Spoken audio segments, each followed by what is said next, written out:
Nous commençons donc notre lecture de l'évangile de Luc assez normalement par les 4 premiers versets de son évangile, parce que les débuts d'évangile sont en général révélateurs de l'intention de l'auteur. Et avant de lire Luc, je vous propose de faire un petit détour par le début des autres évangiles pour prendre conscience de l'originalité de Luc. Si nous regardons l'évangile de Marc, le premier verset dit « Début de la bonne nouvelle de Jésus, Messie, Fils de Dieu ». En quelque sorte, une carte de visite du Christ qui souligne son humanité, Jésus, son rôle de libérateur attendu par Israël, Messie, et sa divinité. Et immédiatement ensuite, c'est Jean-Baptiste qui entre en scène avec sa prédication puis le baptême de Jésus. Donc une introduction très brève, mais qui nous donne des informations sur celui dont il va être question. Si nous passons à l'évangile de Matthieu, aussi au chapitre 1, et que nous regardons les 17 premiers versets, nous trouvons une généalogie de Jésus qui part d'Abraham, pour bien inscrire Jésus dans le peuple élu, qui souligne qu'il est fils de David, ce qui est une manière de laisser entendre qu'il est le Messie, et qui va jusqu'à Jésus, fils de Marie. Donc cette longue généalogie veut situer Jésus dans l'histoire juive et montrer comment Jésus vient accomplir les promesses de l'Ancien Testament. Le 4e évangile, celui de Jean, commence par un long prologue, les 19 premiers versets, où il est question de Jésus, ou plutôt du Christ, en tant qu'il est le Verbe, la parole éternelle, le Logos, qui a pris chair, qui a planté sa tente parmi nous et qui n'a pas reçu l'accueil des siens. Donc à nouveau, une sorte de présentation du Christ, mais sous un autre angle, celui de la parole éternelle qui se fait chair. Si nous en venons maintenant à Luc, nous allons découvrir que c'est tout autrement. Luc a écrit dans les 4 premiers versets de son évangile une sorte de préambule ou de petit prologue, une seule phrase, difficile, il faut le reconnaître, dense, vous allez voir à la lecture que c'est un peu essoufflant, et qui n'est pas du tout de la même tonalité. Il présente, je lis, donc Luc chapitre 1, les versets 1 à 4. C'est une traduction très littérale.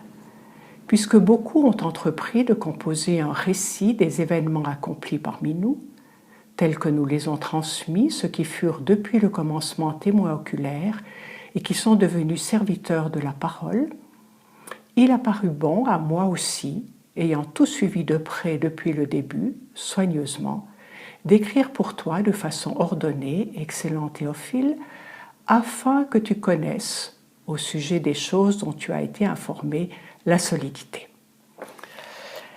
Quelques remarques. Tout d'abord, Luc dit « moi, je », ce qui est unique dans les 4 évangiles. Les évangélistes disparaissent en général derrière leur sujet, tandis que là, Luc s'affirme comme un auteur qui a un projet.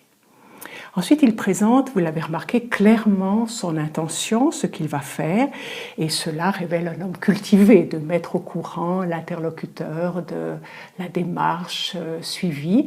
Et le grec utilisé par Luc, puisque tout le Nouveau Testament est écrit en grec, révèle également un homme cultivé qui vient du monde hellénistique. Luc n'est pas juif, mais il connaît bien le judaïsme et il a l'avantage de venir de cet autre monde qui est le monde hellénistique. Je survole maintenant rapidement les 4 versets que nous avons lus pour essayer de mettre en évidence quelques points.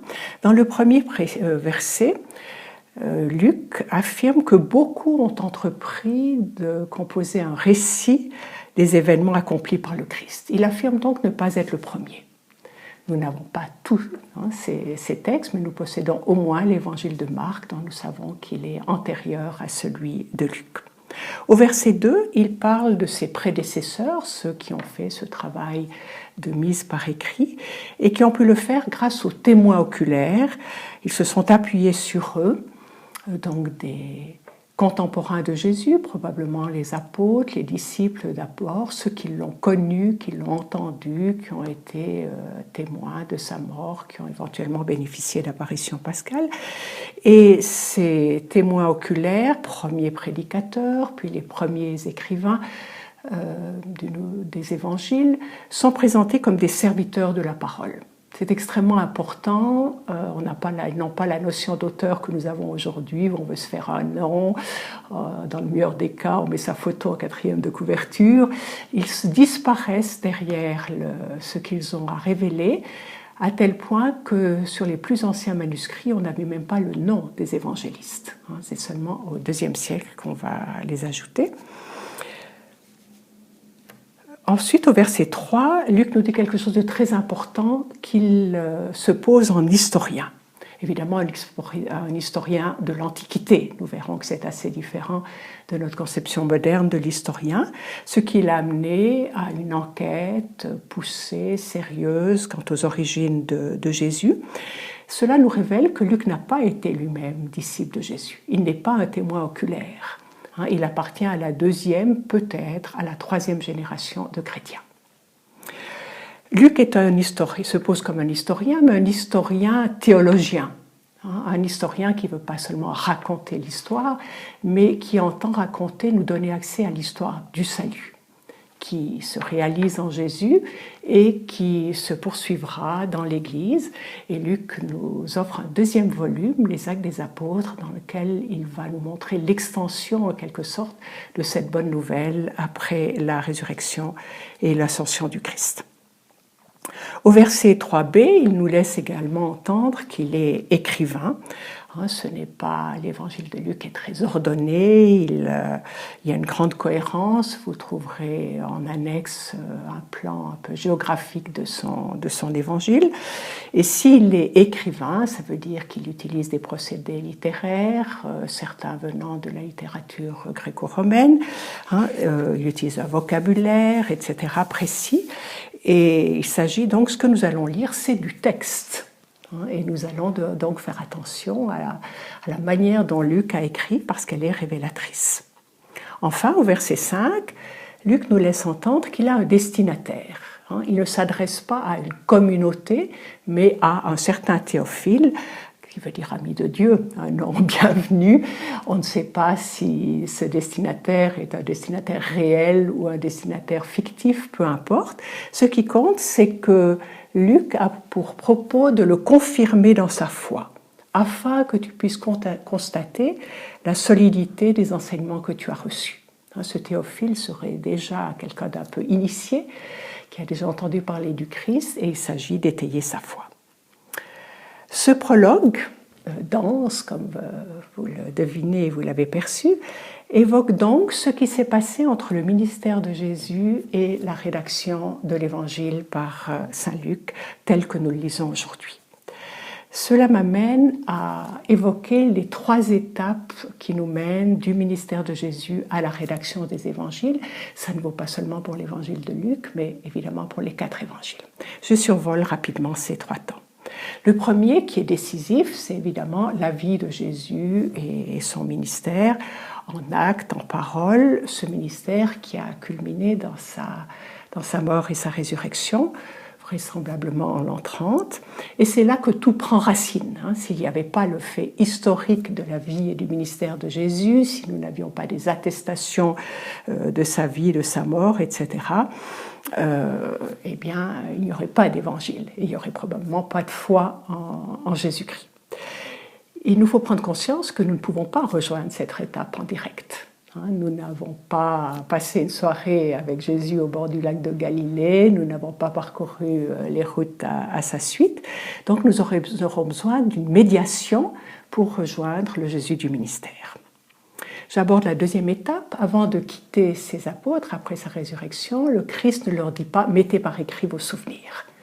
Il leur demande d'aller annoncer, de proclamer, ce qui veut dire que c'est l'oral qui va être prioritaire. Ça nous étonne peut-être un peu, nous qui sommes si dépendants de l'écrit et des moyens audiovisuels. Dans l'Antiquité, ce n'est pas surprenant.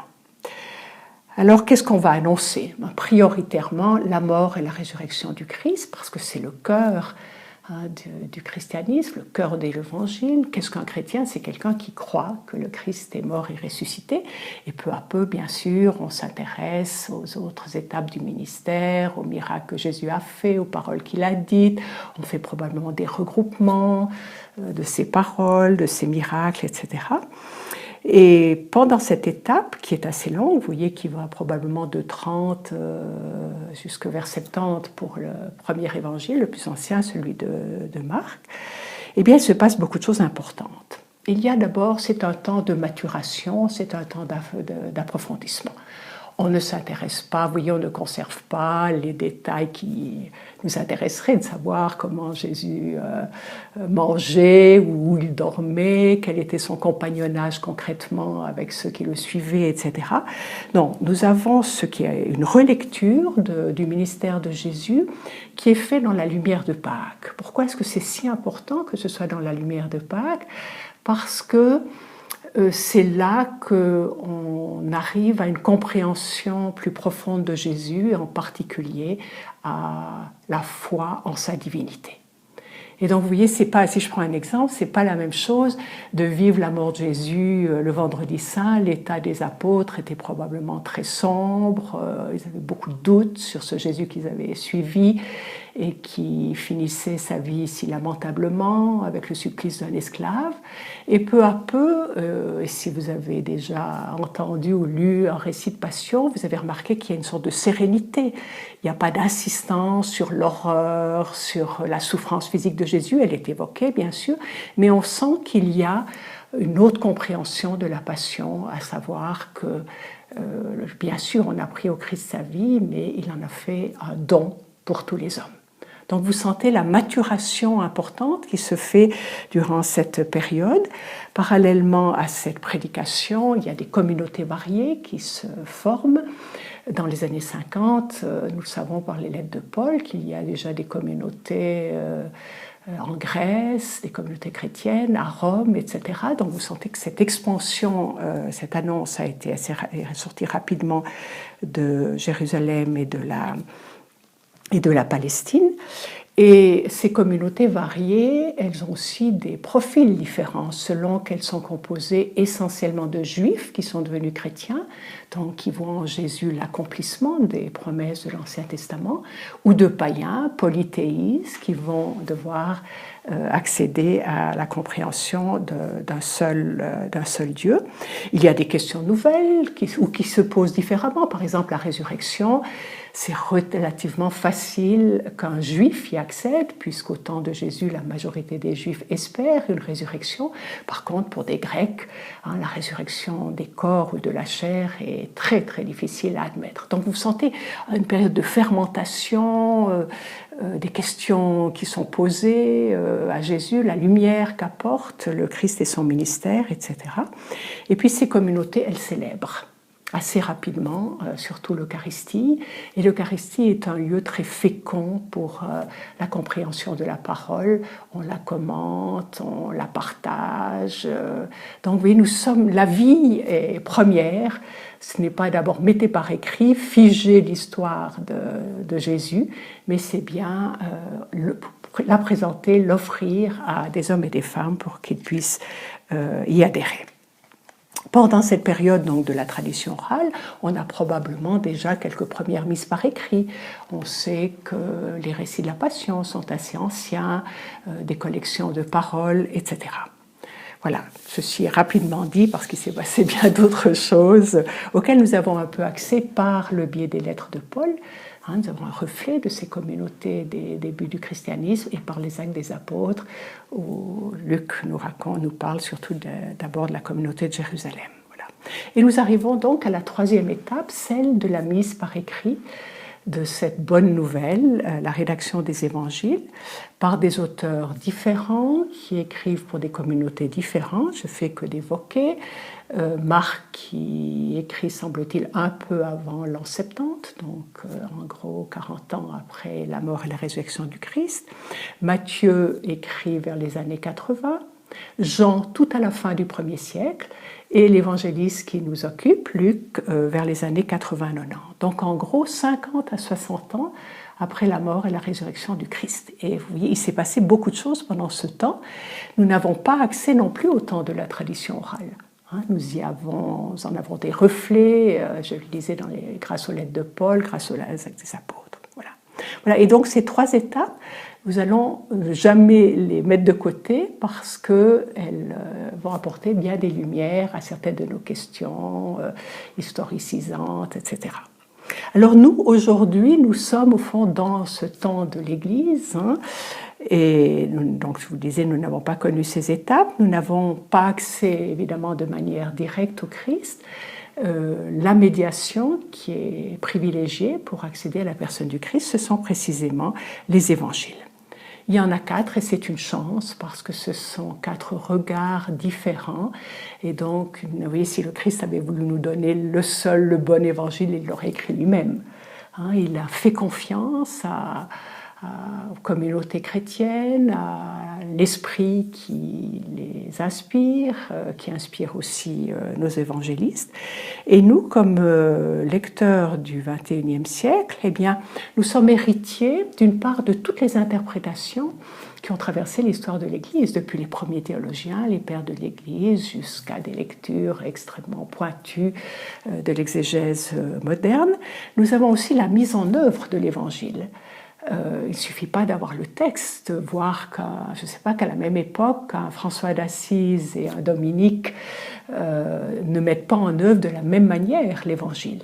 Donc ils se réfèrent toujours au Christ, toujours à l'Évangile, mais ils sont plus sensibles à tel aspect où on ne va pas penser l'amour des petits de la même manière à l'époque des Galériens ou à l'époque qui est la nôtre avec cette migration forcée que nous connaissons. Voilà, nous sommes les héritiers de tout cela et c'est une chance. Et nous sommes des héritiers privilégiés parce que nous nous trouvons à l'époque de l'exégèse moderne, critique, ce que n'avait évidemment pas, par exemple, le Moyen-Âge. Ce qui veut dire que nous avons un accès aisé aux langues bibliques, nous possédons des sources anciennes, nous avons l'apport de l'archéologie qui peut confirmer ou infirmer des informations des évangiles, et puis nous avons surtout la richesse de la critique littéraire. On va utiliser, je ne sais pas, aussi bien des éléments de la narratologie que de la sémiotique, etc. aujourd'hui. Et puis surtout la richesse de la critique biblique qui a fait dans l'Église catholique des sauts étonnants, en particulier depuis le Concile de Vatican II. Donc nous nous trouvons à une époque passionnante parce que nous sommes dans un climat de liberté. Nous ne recevons pas d'en haut les interprétations à adopter. Alors, nous allons donc essayer, lors de nos prochaines rencontres, d'être neufs devant les textes que nous lirons. Ce n'est pas facile parce que nous avons l'impression souvent de connaître les évangiles. Nous avons des préjugés, nous avons des a priori, ou nous avons des compréhensions auxquelles nous tenons beaucoup. Et peut-être que je vais remettre en cause certaines de ces compréhensions et que ça va, à mon avis, de manière positive, mais ça va ébranler certains d'entre vous. Voilà, si nous jouons le jeu, je crois que nous ne sortirons pas indemnes de ce contact avec l'évangile de Luc, parce que la parole de Dieu, c'est un glaive à 2 tranchants. Ce n'est pas innocent que de vouloir lire avec honnêteté, avec ouverture, la Bible et en particulier les évangiles.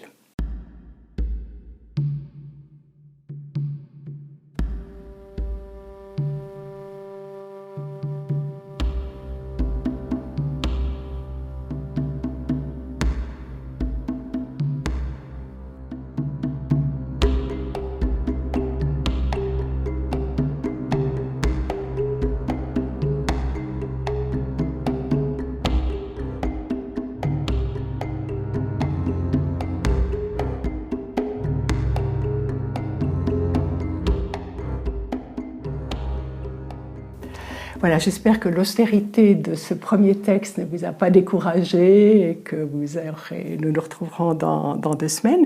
Ce sera beaucoup plus accessible dorénavant parce que nous lirons des récits. Évidemment, c'est plus facile de lire des histoires où il se déroule quelque chose qu'un prologue comme celui que nous avons abordé aujourd'hui. Mais je crois que c'était faire justice à Luc de prendre connaissance de ses intentions.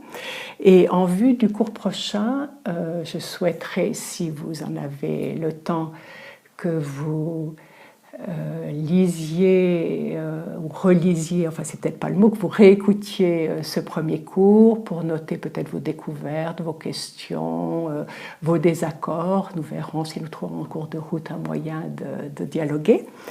Et puis je souhaiterais beaucoup que vous lisiez le prochain texte que nous allons aborder, au chapitre 4 de Luc, les versets 16 à 30. Luc 4, 16 à 30. Vous allez en trouver une traduction littérale après ce cours. Et puis, si vous êtes un peu plus courageux, eh bien, lisez une section entière, c'est-à-dire depuis le début du chapitre 3 jusqu'à 4:30. Vous remarquez que nous laissons de côté les 2 premiers chapitres, ce qu'on appelle l'évangile de l'enfance. Nous y reviendrons en fin de cours pour profiter du temps de l'Avent qui est favorable à la lecture de ces épisodes.